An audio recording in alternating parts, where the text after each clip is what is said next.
Good morning. It's so nice to be with you all again. Today, I have a new book to share with you.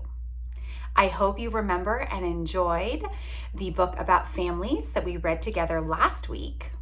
This week, we're going to be talking about differing abilities. And the book that I have to share with you is called Different is Awesome. So here we go. Let's go ahead and get started.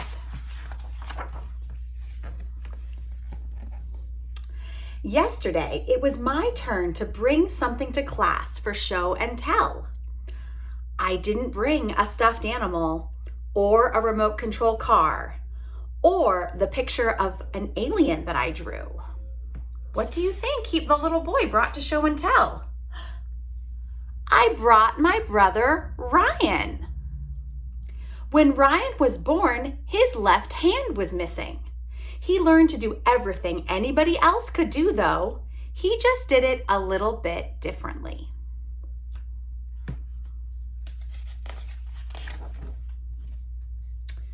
When my friends saw Ryan, some of them said funny things like, "Whoa, wow, huh?" I didn't care, and neither did Ryan. We're used to people not knowing what to say. If they found $100 in a bag of chips, they'd probably make the same sounds. His arm was a surprise, that's all. My friends had a lot of questions for my brother. Sam, who was the tallest kid in class, asked, "Can you tie your shoes?" "Yep," said Ryan. He showed us how he tied his shoes and said, "See, I can do it just a little bit differently."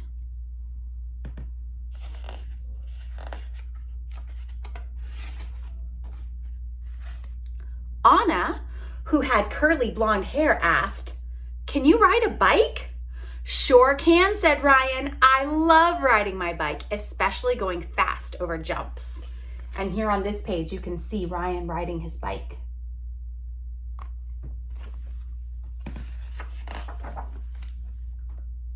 Joey, who had red hair, asked, "Can you play baseball?" "You bet," said Ryan. "My favorite position is pitcher. And one time I even hit a home run." And there's Ryan playing baseball.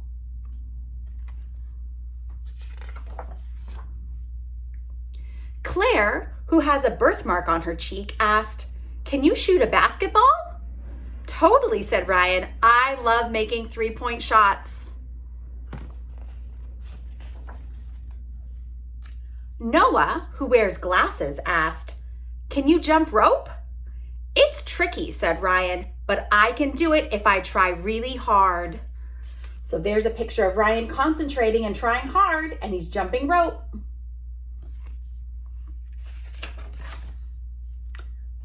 June, who was the shortest kid in class, had been sitting off to the side. She quietly asked, "Does your arm hurt?" "Actually, no," said Ryan. "Since I was born this way, it feels like any other part of my body. There's nothing to be afraid of." Jack, whose eyes were green, asked, "Can you juggle?" "Yes," said Ryan. "One time I juggled in the gym for the entire recess."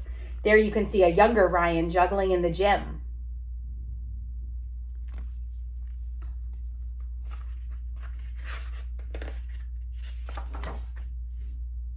Charlie, who had dark skin, asked, "Can you play golf?" "For sure, I can hit the ball far and straight," said Ryan. Martin, who had a cast on his leg, asked, "Can you play video games?"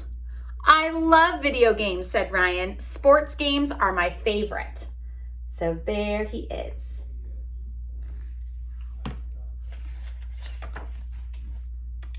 Billy, who was missing his two front teeth, asked, "Is there anything you can't do?"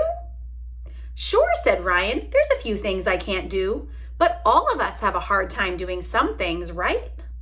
Usually, if I can't do something one way, I just keep trying different ways until I figure it out." I was glad my brother came to show and tell. He looks a little different than most of us, but we're all different somehow, aren't we? I looked at my friends who were sitting around my brother. They liked him a lot, only not as much as I do. I noticed that June was short and Sam was tall. Anna had curly blonde hair and Joey had red hair. Claire had a birthmark and Noah wore glasses. Jack had green eyes and Charlie had dark skin. Martin had a cast and Billy was missing his 2 front teeth. And me, I have freckles. Everyone is different, and do you know what I think? Being different is awesome. That is the end of our book.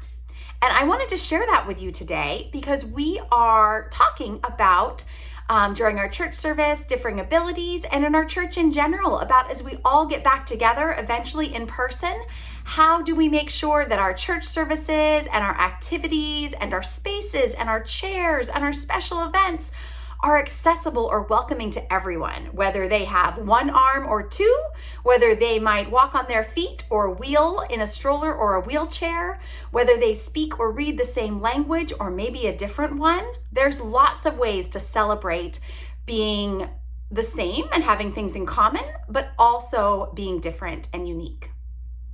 I have a repeat after me prayer to share with you as we close up our children's time for today. Please repeat with me.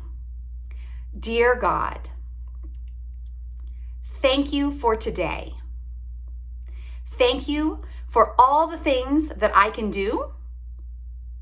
And thank you for the things I'm still learning to do. Thank you for the ways that we are the same. And thank you for the ways we are different. And thank you for loving me. Amen. See you next time.